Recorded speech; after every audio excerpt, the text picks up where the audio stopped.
Son Excellence, Monsieur le Président de la République, je ne cesserai de le dire, se porte comme un charme. Il va très bien. En principe, le retour de Son Excellence, Monsieur le Président de la République, devait se faire en toute discrétion, le plus normalement possible, sans tambour ni trompette.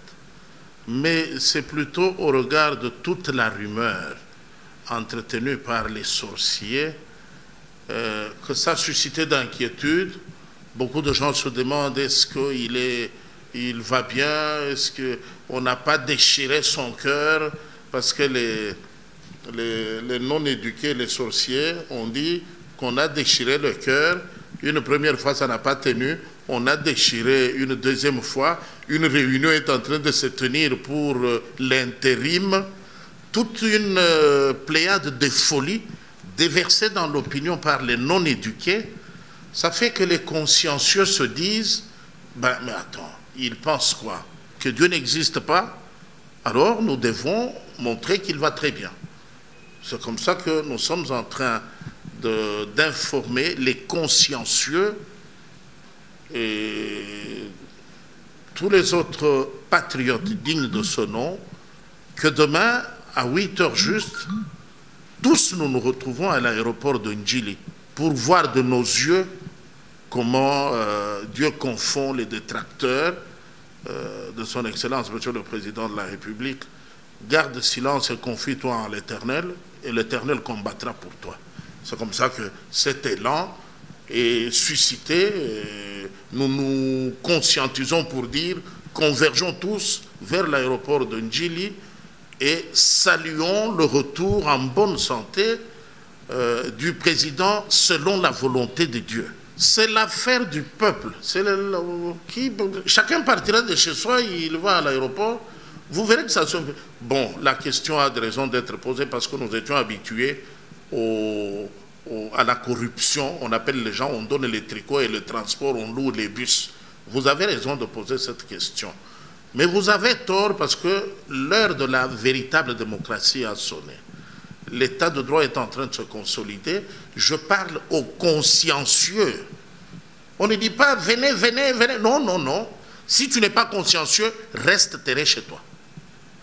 Mais si tu es nationaliste, consciencieux, discipliné, éduqué, le point de chute, c'est l'aéroport de... Une chose est le droit à l'information, une autre est la liberté à la spéculation. Il y a tout un fleuve qui coule entre le droit à l'information, un droit naturel, légitime, pour un peuple qui doit s'inquiéter de son dirigeant, mais la recette de la délinquance qui vient jeter une sauce que personne ne veut avaler. Je ne vois pas comment quelqu'un qui va en consultation rencontrer son médecin en urgence,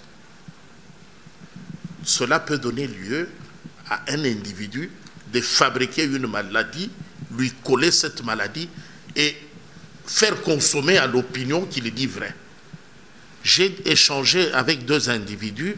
L'un utilise un numéro des États-Unis, je pourrais vous donner leur nom, c'est sur mon téléphone, et une dame qui est ici, qui habite Kaouka. Bah, opérer mon thème. Moi, j'ai une cousine qui travaille à Saint-Luc. Tout le monde a une cousine qui travaille à Saint-Luc. Elle travaille, elle fait quoi? Elle est infirmière.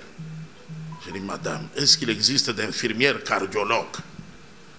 Il n'y a que dans la tête de cette dame qui m'entend, parce que je vais placer ça sur son téléphone, je ne cite pas ton nom pour préserver, mais c'est pour t'éviter de ne plus refaire la même chose. Elle me dit qu'elle a une cousine infirmière en cardiologie. Et l'individu du Canada a dit la même chose. Moi, j'étais en Belgique, je viens de là, j'ai une cousine qui travaille à Saint-Luc. On a opéré son cœur. Mais on vous dit qu'elle ne peut pas être sorcière parce qu'elle s'appelle Colette Brackman. Quelle est la différence? Qui te dit qu'elle a été éduquée? Parce qu'elle s'appelle Colette. Tu vois dans quel lot elle se retrouve maintenant? De ceux qui disent qu'on a opéré le cœur, qui disent à tort. Alors, désormais, Voyez comment il faut traiter tout ce qui vient de cette dame. Je suis désolé, on peut beau s'appeler Michael Archange, mais quand on montre que les limites de son éducation sont visibles par tout le monde, nous autres, on tire toutes les conséquences. Mais lui-même l'a dit, il avait le souci avec l'hernie discale, et comme c'est un enfant de Dieu très adulé, voilà qu'il rencontre le meilleur de médecins, spécialisés, chevronnés dans le traitement, et c'est comme ça qu'il vous dit, tout cela est désormais derrière moi. Ben, quand quelqu'un dit que c'est désormais derrière moi, maintenant la question de madame dit, comment on peut faire pour rattraper cette maladie et l'empêcher de travailler comme chef de l'État? Eh bien, dans la sorcellerie, c'est possible, mais dans ce pays confié déjà aux soins de Dieu, par son Excellence, Monsieur le Président de la République, Dieu veille sur ses enfants. Et c'est avec lui que nous disons, tout cela est désormais derrière nous.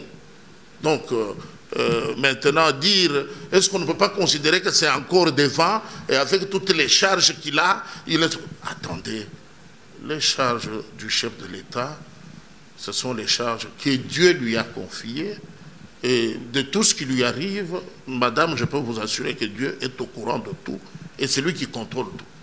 Que la délinquance se porte très bien sur les réseaux sociaux, je peux comprendre. Je ne vois pas de quel droit vous voulez vous substituer aux médecins et prescrire un très long repos au chef de l'État. Madame, je suis désolé, je ne vous permets pas. Vous êtes journaliste.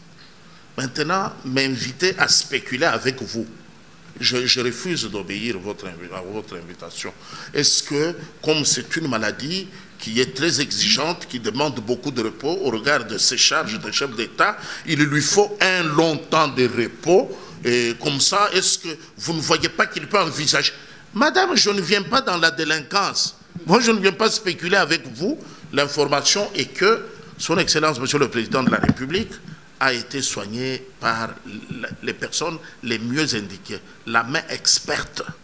Avec lui, j'affirme que tout cela est derrière. Si vous voulez le mettre devant et spéculer, libre à vous. C'est la démocratie. Madame, j'affirme avec vous que le chef de l'État va poursuivre imperturbablement sa noble mission. Dieu sait que c'est lui qui doit être à la tête de ce pays en ce moment. Au regard de tous les problèmes que nous avons, Dieu l'a choisi, lui, pour présider aux destinées du pays. Mais maintenant, vous pensez, il faut demander à Dieu, allez-vous créer une absence ou est-ce que vous le laissez aller jusqu'au... Ça, c'est Dieu. Moi, je ne peux pas me mettre à la place de Dieu. Non. J'affirme, avec son Excellence, Monsieur le Président de la République, qu'on a vu pimpant de santé, alors que la délinquance au niveau des réseaux sociaux disait, on a déchiré, il est à l'agonie, il est mourant, et d'autres ont même dit, il est mort. Il y a eu une très longue réunion où on demandait à quelqu'un s'il pouvait faire l'intérim. Madame, ici, moi, je respecte beaucoup les téléspectateurs, les internautes et tous ceux qui nous suivent. L'heure n'est pas à la spéculation. Le chef de l'État se porte très bien. C'est demain qu'il rentre. Demain à 8 h, nous sommes à l'aéroport pour l'accueillir, l'ovationner, remercier Dieu. Alors, on ne spécule plus, ça risque de mettre de la confusion dans la tête des compatriotes. Le mot, c'est le mot de mobilisation. Nous invitons les Congolaises et les Congolais, les patriotes, les consciencieux. Peut-être des fois que quelqu'un n'ait pas de quoi payer son transport. OK? Vous pouvez l'attendre sur la route principale par où il passera pour le voir de vos yeux et vous rassurer qu'il se porte comme un charme. Mais si vous êtes capable de mettre la main à la poche, prenez votre bus tranquillement, arrivez à l'aéroport international de Djili à 8 h. Parce que l'atterrissage aura lieu 45 minutes plus tard. Comme ça, il n'y a pas de bousculade, on est bien placé avec discipline, on ovationne la descente de l'énigmatique rangère, le président providentiel de la République démocratique du Congo, son Excellence Félix Antoine Tshisekedi Tshilombo Beton.